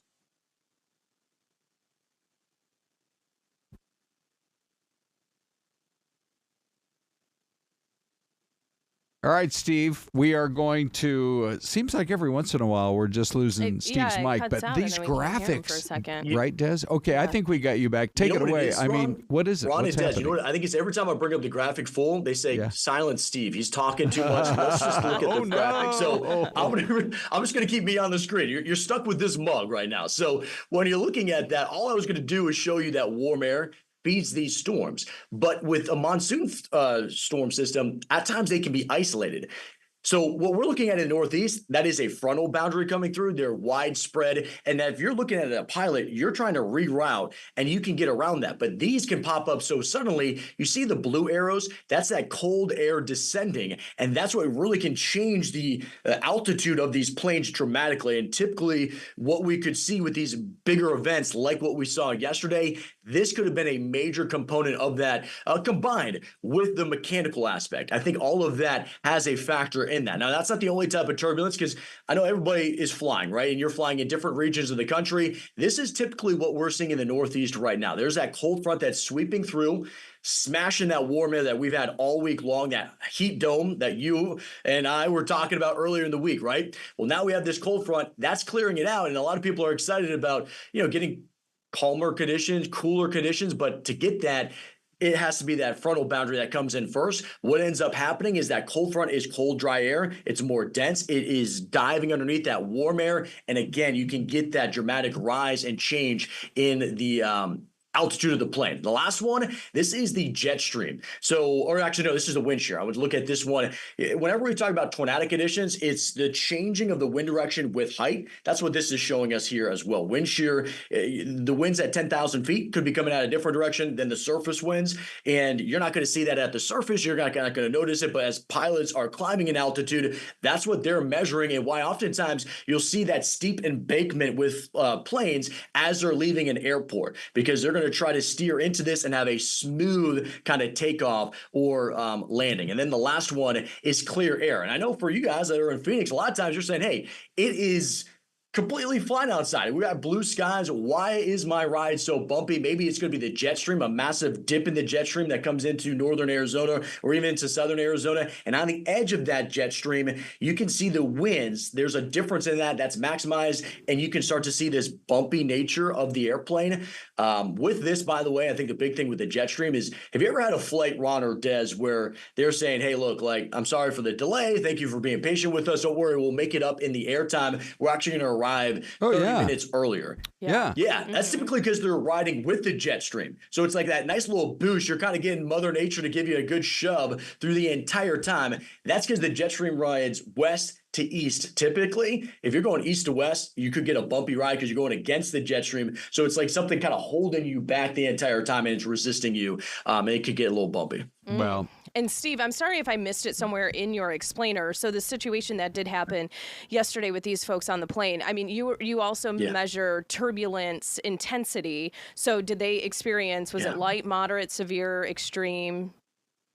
Yeah, no, great question, Des. I'm going to bring back up the graphic. So this one was severe intensity for that turbulence. So you look at the plane icon, it's really simple for us when we do it. When you're looking at the scales of it, if it's in red like that, that's going to be severe intensity and turbulence. And then there's going to be moderate. That's actually what we're picking up on Fox Weather right now. If you jump over the channel, you'll see a lot of those flights are at moderate level because of the storms that are just starting to pick up, not only out west, but into the Northeast right now. Well, you know, the interesting thing about it, it's kind of mind-blowing if you really think about it, Steve. 15 years of tracking turbulent flights, 200 people injured over the last 15 years from 2024 backwards. In 15 years and hundreds of thousands of flights. Last night, 25 people injured on one flight. That really is incredible. Yeah, it's eighth. Like, right? 25 out of 200 reports over that time frame of 15 years. So it shows you, I think it's that component of the monsoon, though. As I was stressing, since it's so isolated, it's tough for those pilots to calculate that, and that can blossom so quickly. You could see an extreme event like that at times. But, man, that must be terrifying for everybody that was on that, of course. You're thinking about, hey, I'm going to Amsterdam. I'm about to make memories. This is like a trip of a lifetime, probably. You're excited, and then it turns into a flight like that's a nightmare because of that turbulence. Well, we got to let you go. You're just lucky to be alive. Yeah, lucky to be alive. Got to let you go. But by the way, in the chat, Husky Mom wants to know, what are your latest thoughts on corn sweat? She remembered that from the other day. Nice. Husky Mom, let's go. I'm saying, Husky Mom, I'm sweating more than the corn. I'm glad that there's a cold front coming through. All right, Steve, you're great. Thanks. Yeah, you're awesome. Appreciate it, buddy. All right. Thank you, Ron and Des. Have a good one. Okay, love our friends at Fox Weather. Yeah. Now it's Mystery Cam time. Where do you think this is, you guys? You can play along in the chat. We're back in 2 minutes.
All right, everybody. We've been looking at the mystery cam. Charles David thinks it's South Carolina. Des?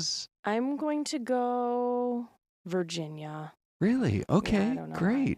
Let's see here. I'm trying to see what else is going on. We have Paducah, Kentucky. You know, every once in a while, like Patricia, she's a regular with us, and the fact that she thinks she knows the very town always impresses me. So I think I'm going to go Kentucky. You're going to go with her? Yeah, and you're that going is to a go. very specific answer. Yeah, and you said Virginia, right? Okay, yeah. all right. Let's see. Here she comes, everybody, with our answer. What do you got? It is Paducah. Oh, turn it around. Let's see. What do you got here? Well, we had it written down today. I don't know if you Oh, can I see like that. Paducah. What? Almost correct. Wait, does she on the live there? spelling. Where does she live? I did not write it, by the way. You'll have to share with us if you used to live there. She must have a friend there. Yeah, you know, or you got a great uncle there or something. Patricia, what was you doing in Paducah? We need to know. Yeah, we do. Now, that looks like a cool river town. I want to go explore. It looks quaint, yeah. Yeah, sure does. All right, so I'm trying to think, would that be the Ohio River? I guess if it's in Kentucky, most likely. Probably before it gets into the Mississippi. Anyway, thanks for playing along with the Mystery Cam. There's a story that Des and I have been talking about this morning that is sure getting a lot of chit-chat, and it has to do with how much time we spend worrying about money and what are our top worries. This came in earlier this morning, and we wanted to talk about a little bit, share the info with you guys, and then basically let you know what the whole rest of the country is thinking. Yeah, right. Timely, too, because we're obviously talking a lot about President Trump's tariff deals that he's making, the Fed's not lowering the interest rate, right? So that's continuing to stress folks out. But I thought it was really interesting. First of all, the name of the study, Money on the Mind. So this Money on the Mind report shows that 1 in 5 people check their financial accounts multiple times a day. Wow. Every day. Wow. I was kind of surprised by that. Well, if you think about it anymore, you know, people don't write checks. You're just putting your credit card down, or somebody's doing a debit on your account, you know, because Apple Pay. Yes, all of those dangerous. things. Click to yeah, tap, and or so tap to pay. you want to know, right? Am I still in the green on my balances? I don't want to dip into the red. Yeah. I totally get it. I just, you know, the struggle, right? And then quality of life is a big factor here in why people feel stressed about money. 57% of them worried about paying their bills, 34% housing, 51% of that going to inflation, and 30% debt. So. Okay, so those are the things that people worry about. Now, I thought this was kind of interesting. More than half of Americans say they're more stressed about money this year than they were last year, and 36% say they can't get a good night's sleep. Now, that's a bad deal. Does money keep you up, Ron?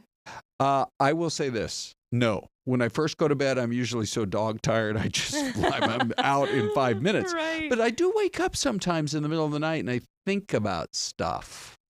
And sometimes, it can be money related. Yeah, for well, sure. this and part of it too is millennials and Gen X report thinking about money more frequently between the hours of 8 p.m. and 11 p.m. Oh. And I will say that actually is true for me. I tend to worry and think about some of those things at night before I go to bed, and I don't like that. Why do you think? I think because, like you said, we're going a mile a minute, you know, all day long. I go home, I've got the kids, and then I sit down. It's like when they're in bed, that's the only time to go through things like the finances or, you know, what needs to be done. Sure. And then when you're kind of met with, you know, situations that aren't so great, and then you got to go to bed with that worry, it doesn't feel good. But millennials are the opposite. They think about it between 2 and 5 p.m. Okay. Maybe when they want to get their Starbucks or right. So the times shift for them, for Gen Z. They're still on the job. It's 3 p.m. and they're like, I got to put in some OT here. Yeah, right. Keep the bills getting paid. Want to go to that concert or get that coffee. Yeah, for sure. Okay, so really fascinating, and it's just interesting to me that people are more. I mean, the numbers are not huge compared to last year, but they're still going up because Now eggs are coming down, but the price of meat is going up. Mm-hmm. It just seems like it's one thing after another. Well, and housing is going up. We talk about this, oh my gosh, how often, Ron, right? Between the breaks. I mean, a $500,000 house is now $1 million to 1.5. There is a story out there today that says Phoenix is gradually becoming, it's almost mind-boggling, a buyer's market. Because for so many years, we would do interviews, people are literally crying in the interview because they tried to make an offer on a house when interest rates were 3 or 4%. Right. And a dozen other people would outbid them. Yeah. Cash offers. Just walking in with cash. That happened to us quite a bit. So I guess the silver lining is now, if you see a house you like, maybe you can even get it for less than the asking price. Right. Even though rates are sitting a little high. I know. Right. They say get what you want, and then you can always refinance. But yeah. Okay. Hey, let's talk about, so the whole world just seems to constantly be talking about what's going on with AI. And so why are we showing you Goodwill? I love this story. You do? Yes. They are teaming up with Google to offer free AI training for the jobs of the future to a max of 200,000 people. And it's an initiative that Goodwill put together with Google through what they call their AI Opportunity Fund, so that they can offer these courses through Goodwill's Career Support Network. I am not familiar with that network, but I'll bet you could contact Goodwill, or maybe just Google it or look online or chat GPT or whatever you do. It's a course that takes... let's say you're already working, you got an hour a day, it's going to take 10 hours, but within maybe a couple of weeks, you can then learn greater AI skills than the average Joe. And then you can use that either in your current job or to go for a better job. So sure, we're showing you Goodwill, and we always know they're great deals at Goodwill, right? Well, way to go, Goodwill, for coming up with a plan to help people get ready for the jobs of the future. Yeah, right. And when you think about it, and the focus obviously is to help everyone to become more digital literate. Right. And, older adults tend to struggle with that, but I even think rural communities, as well. So this is obviously just expanding a good opportunity for folks to try to get a leg up. Yep. Because it's changing fast. Yeah, it is. It's hard to keep up. I heard, what was the stat I heard today? That the number of daily users for Chat GPT had grown by 200 million since the beginning of this year. I mean, think about that for a sec. And I believe the number was they had 300 million users at the beginning of the year, and now they're up to, this is worldwide, now they're up to 500 million users. Wow. Just that fast. So it does show you how quickly things are changing. Yeah, according to Google's AI. Yeah. Because I've got it in AI mode. Yeah. So I guess I'm using AI right now to check AI. But yeah, weekly users. The platform sees approximately 400 million weekly active users worldwide. Okay, so, look at that. 400 million. It's Incredible. Okay, so we thought we would update you on the poll question. We launched this earlier this morning. Kamala Harris announced she's not going to run for governor of California. A lot of people were convinced that if she'd run, and it's a blue-leaning state. We all know that. And she's got a real, I think, groundswell of support out there in California. She did a lot of fundraising during the presidential campaign. But then people were surprised. She said, not going to do it. And so it's really raising a lot of speculation today that she will run for president in 2028. If you grab that QR code, we'll see whether these numbers move around much or not. But your options are yes, yes, and sure. Yes, she would have been so much better than Trump. 0%. Yes, that'll guarantee another Republican in the White House for the next 94%. Or sure, why not? But there are probably going to be some better Democrats who would be maybe some better candidates. So we'll leave that QR 6%. code up there for a second, and you can let us know what you think. It is always fun to see those numbers kind of move around just a little bit. I've already been on record as saying, keep an eye on Wes Moore. He's a governor in Maryland. Okay. And Josh Shapiro, who's the governor in Pennsylvania. Write that down, folks. Ron is never wrong. There you go. Well, maybe once in a while. But anyway, yeah, those are big names to keep in mind for sure. So there is a story out there, Des, about the apps that people are getting on when they shouldn't be, when they're driving. Ooh. And what are the most distracting apps? So, you know, put the phone down. Especially if you're in the diamond lane or the left lane and somebody's like swerving a little and all of a sudden they're slowing down, they're tapping the brakes. Now they're down to 50. Yeah. Now they're down to 40. I'm like, it's a freeway. Then get off your something's phone. going on. So they did a study, and here we go. Here are the top offenders. Instagram, WhatsApp, and you have to be too Facebook. engaged, way too engaged for these. And then the other one that blows my mind is YouTube. Because then you have You guys better not be watching us on YouTube while you're driving. Yeah, it's not exactly. a good idea. We love our YouTube viewers. We love you watching, but we don't want you driving down the those 51 apps or the 101. require too much of your attention. What's that? Those apps require way too much of your attention. Especially they are not, YouTube. Yeah, no. Right? And what are you guys doing on Instagram? Looking and reading captions and posts. Yeah, right? I It's mean, that's just bad not. enough you're looking at a picture or something. But those apps are considered the most dangerous because they do involve your visual, plus it engages your mind cognitively. Right. And they're saying that people have got to get off those apps. You're supposed to be off your phone while you're driving in general. Now, people may not be familiar if they're here new in Arizona. If you're stopped, like at a stoplight, you can look at your phone, and people do it. The car that I drive now, I didn't realize that. Yeah, but you can't once you're in motion. Got to put it down right away. So the car that I drive has a feature now where it dings when the light turns from red to green. What? That is Do you really have AI cool. in your vehicle? Probably. There's You probably must. probably a robot Mine's watching not that dinging. I didn't even the know. person behind me is honking when it turns green. But I think that's probably going to become pretty standard. But how often are you at a stoplight and you're like, hey, buddy, Yeah. light's green. Right. Move Not anymore. along, Nobody's right? doing that anymore. Okay, so let's all behave ourselves when we're out there in traffic. Des, I don't know. When we start this show, we've got like 14 stories we want to get to. We do. We have so many. We have so many, and now we're out of time already. The wedding one. Oh, it's yeah. too good. Should we file that for tomorrow? We should save it for tomorrow. Okay. Yeah. We're not going to tell you any more about it. Wait It's about till weddings. wait till you hear the number. This is the 2025 number for what weddings are costing on average now. You won't believe it. But what are some money-saving ideas? If you know somebody getting married later this year or next year, maybe we can help you out. Yeah, come with some of those good ideas in the chat tomorrow. I've got a few. I guess for now we got to say our goodbyes. All right. That goes fast. Thanks for joining us.